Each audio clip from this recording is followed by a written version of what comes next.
Les 9 sanctuaires.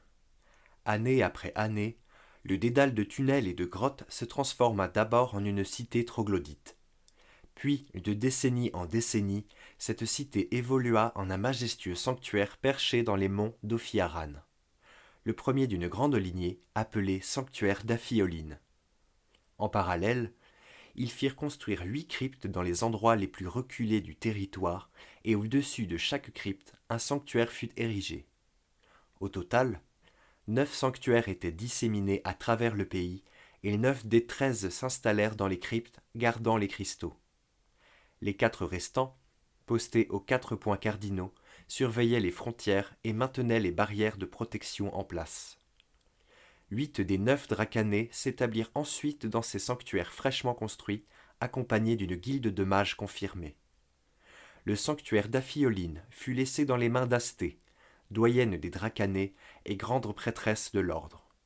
Chaque sanctuaire avait sa propre mission. Celle du plus ancien, Aphioline, était de diriger l'ordre. La mission du sanctuaire d'Oshad, par exemple, était d'élever et de former les disciples. C'est ainsi que Nifri, dracané responsable du sanctuaire, parcourait le continent de temps à autre pour recueillir les orphelins dont personne ne voulait.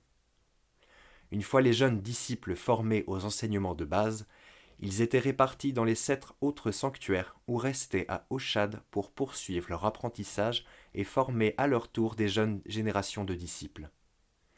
Le sanctuaire de Zufrion, caché au plus profond du lac Léchen et sous l'influence d'Adosaé, affûtait l'esprit, renforçait la spiritualité, aidait au dépassement de soi.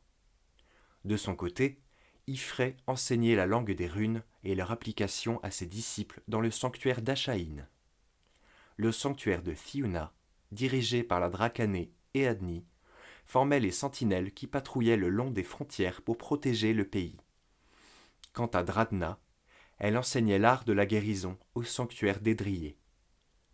Le sanctuaire d'Iothana, au tréfonds de l'océan de Blégoth, dirigé par Limiris, était l'endroit parfait pour enseigner la manipulation de l'esprit. Milna, quant à elle, régnait d'une main de maître sur le sanctuaire de Zéchrine, où l'étude et la lecture des astres étaient enseignées. Et pour finir, au sanctuaire d'Aïzalura, Aflof avait la charge de former les disciples à l'art de se fondre dans son environnement.